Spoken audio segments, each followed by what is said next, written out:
Hi, my name is Pedro Moreira da Silva and I'm a staff product designer working at GitLab.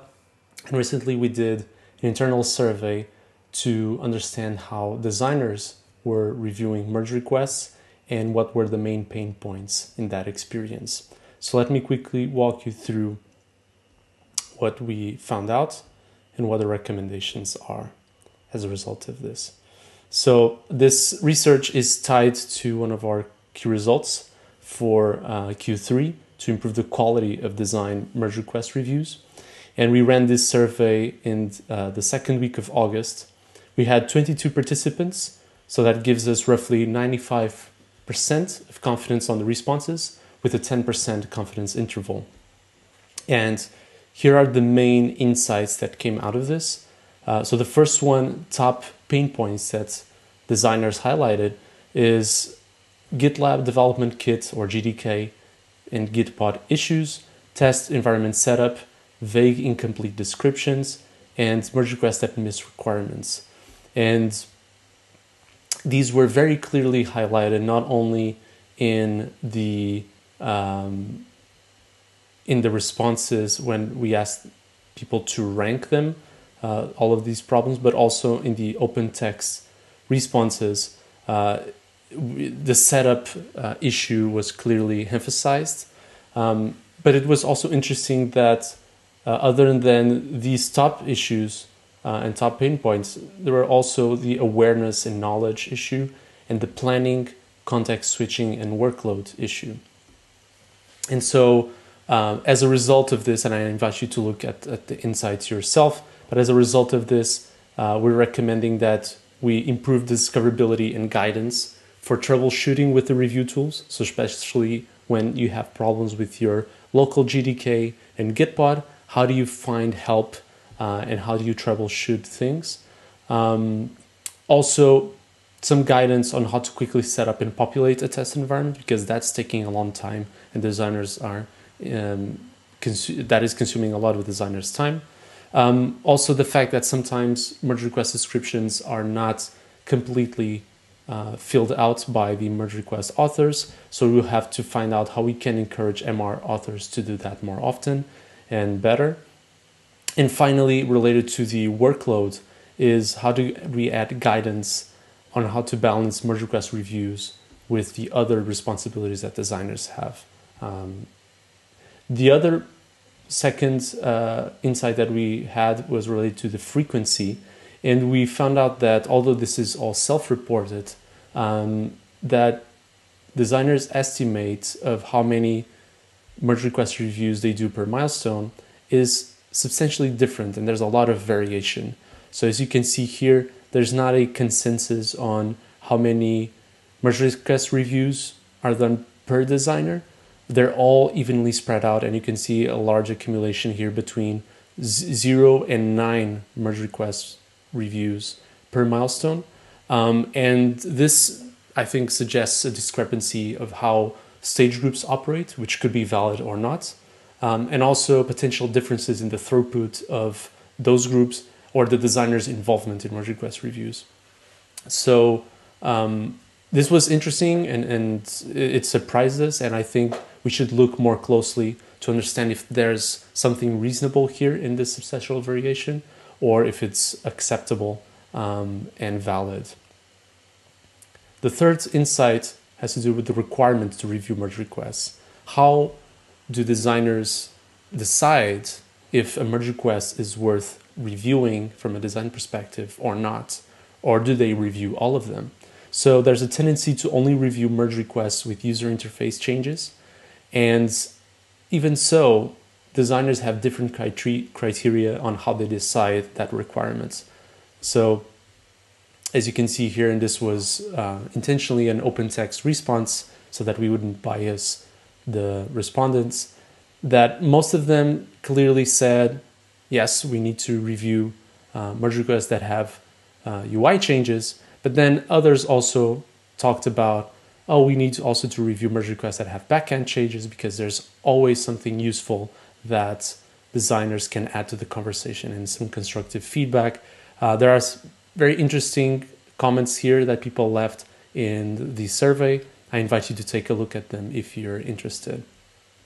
As a result of this, we feel the need to clarify this requirement.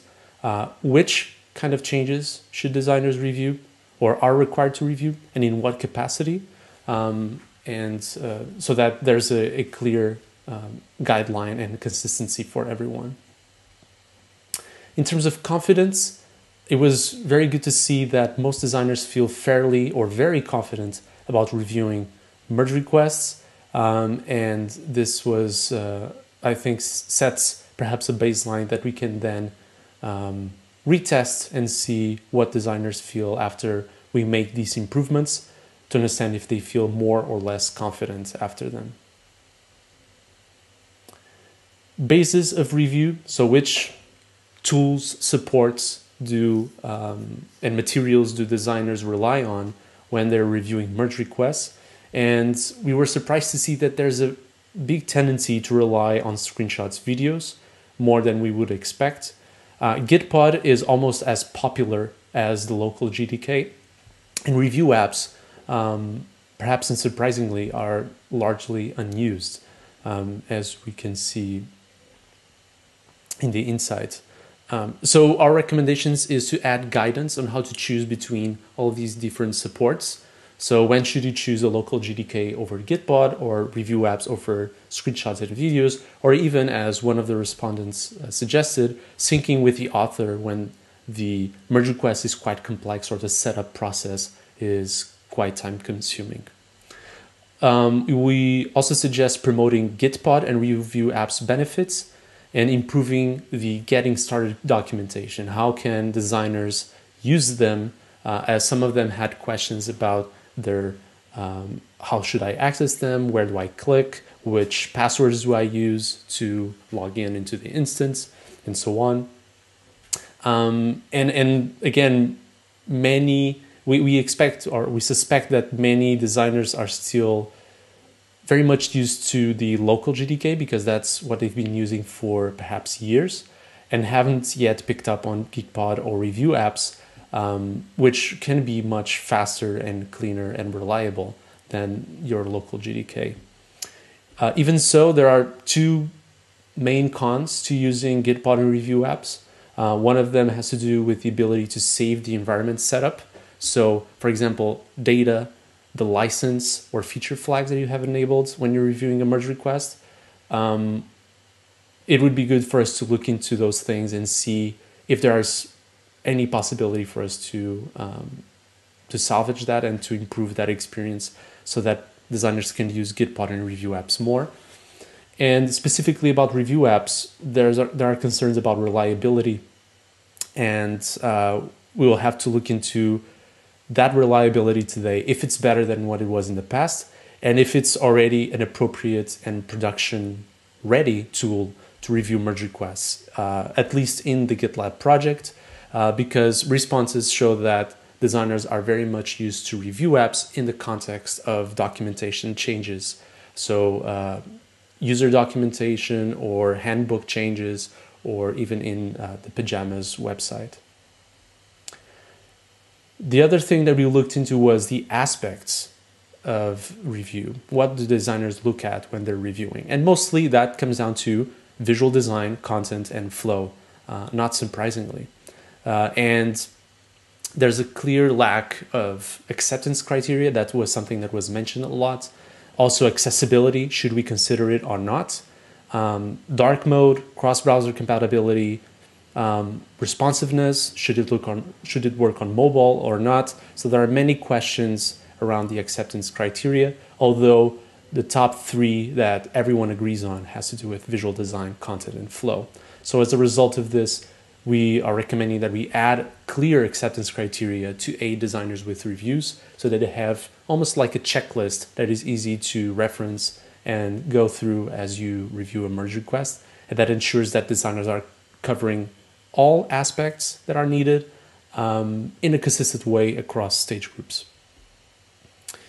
And lastly, we have review unfamiliar MRs and scope changes within MRs. And for both of these, the recommendation is quite similar.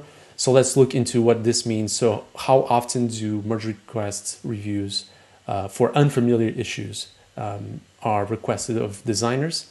And sometimes designers experience this, which is, I think, fair. But a good portion of designers experiences reviewing unfamiliar MRs half or most of the time. And this was quite surprising. And although the count itself is not a lot, we have 6 respondents that said about half the time or most of the time. I think it's worth looking into those cases to understand if there's something going on there, and how we can mitigate that, because it, again, adds to context switching efforts and to unplanned work. And finally, related again to review unfamiliar MRs, scope changes within merge requests. So when something is added, removed, or changed from the scope when development is happening inside of a merge request or as a result of a merge request review. And sometimes designers experience this, which is fair. But then we also have a good portion of designers, around 37% or 36%, experiencing this about half the time, right? And these cases could be valid or not. But anyway, we should look into those to make sure that we're not creating scope creep inside of merge requests, and that velocity is not impacted by this. And this is it. This is a quick review of the insights of this survey to improve the quality of design merge request reviews at GitLab. Thank you so much for your time, and let me know what you think in the comments. See ya.